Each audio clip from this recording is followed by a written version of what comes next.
শুটিংয়ের 2 দিন আগে সেই কোম্পানি আমাকে ফোন করে বলা হচ্ছে তারা এখন এই মুভমেন্টে নাটকটা করবে না। মিডিয়াতে যেহেতু আসছি টার্গেট সিনেমা বানাবো, যে ডেট ডে সাকিব খানকে নিয়ে বানাবো।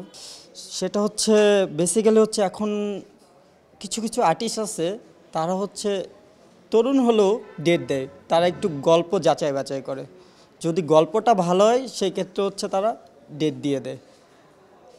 তো আমার গল্পটা মোটামুটি আলহামদুলিল্লাহ ভালো লাগছে তাদের কাছে, যার কারণ হচ্ছে তারা আমাকে ডেট দিয়ে দিছে। শুরু করেছিলাম হচ্ছে 2014 সালে, যখন আমার 14 বছর বয়স। তখন মিডিয়াতে আসছিলাম অভিনেতা হইতে, বাট তেমন কোনো সুযোগ সুবিধা হয় নাই, যার কারণ হচ্ছে আমি প্রায় 1-1.5 বছর গিয়ে ডিসিশন নিয়ে হচ্ছে কাজ শিখবো।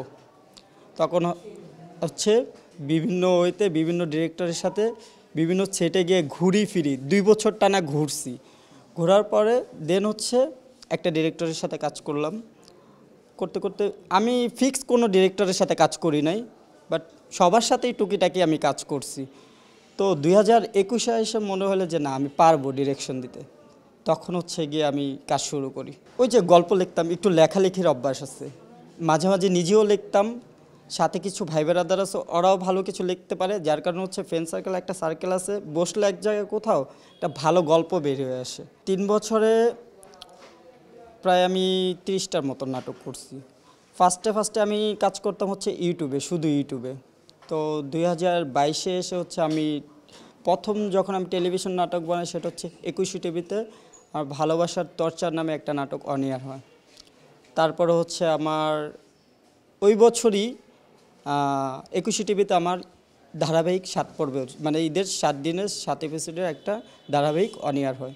তো তখন থেকে আর কি স্টার্ট টেলিভিশনে নাটক করার। মোটামুটি আরশ ভাইয়ের সাথে কাজ করা হয়েছে, আরশ খান। তারপর হচ্ছে গিয়ে আপনার মিশু সাব্বির ভাইয়ের সাথে কাজ করা হয়েছে, সাইদুর রহমান পাবেল ভাইয়ের সাথে কাজ করা হয়েছে, সাব্বির অর্ণবের সাথে কাজ করা হয়েছে। মোটামুটি সব কিছু মিলাই জিলায় হয়েছে সবার সাথেই টুকটাক। ভালো কাজ বানাইতে চাই। তো আমার একটা প্ল্যান আছে, আমার যে এই কাজটার পরে এই গল্পটার নাম হচ্ছে দিনটি ছিল 29 ফেব্রুয়ারি। সো এই গল্পটার পরে আমি আরও একটা কাজ করব, সেটা হচ্ছে আমি একটা ওয়েব সিরিজ বানাবো, ডাইরেক্ট ওয়েব সিরিজে। তো ওই গল্পটাও পাবলিকের পছন্দ হবে, খুব ভালো একটা গল্প। সিনেমা বানাবো, মিডিয়াতে যেহেতু আসছি টার্গেট সিনেমা বানাবো। সো পরিকল্পনা আছে 2027-এ গিয়ে সিনেমা বানাবো, যে ডেট ডে সাকিব খানকে নিয়ে বানাবো। আমি কিছু কিছু ক্ষেত্রে আমি আর্টিস্টদের ডেট পেয়ে যাই, আমার গল্পের ভালো কারণে আর্টিস্টদের ডেট আমার দিয়ে দেয়, কিন্তু কোম্পানি আমাকে বাজেট দিতে চায় না। তো এই জিনিসটা অনেক কষ্ট করে, যেমন এই কাজটার মধ্যে যখন আমি সব কিছু প্ল্যানিং করে ফেলছি, একটা কোম্পানির সাথে আমার কথা হয়েছে যে তারা নাটকটা নিয়ে তাদের কোম্পানিতে অন এয়ার করার জন্য। শুটিংয়ের 2 দিন আগে সেই কোম্পানি আমাকে ফোন করে বলা হচ্ছে তারা এখন এই মুভমেন্টে নাটকটা করবে না।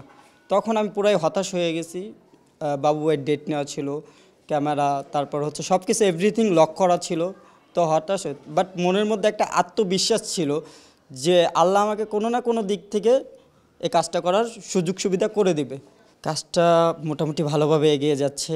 তো এই নাটকে সর্বপ্রথম যে অভিনয় করতেছে ফজলুর রহমান বাবু স্যার অ্যান্ড সোহেল তৌফিক ভাই অ্যান্ড সুলতানা মিতু, ওনারা 3জনই এই গল্পের মেইন, 3জনই ভালোভাবে করতেছে, সব কিছু মিলে জেলায় ভালোই চলতেছে আলহামদুলিল্লাহ।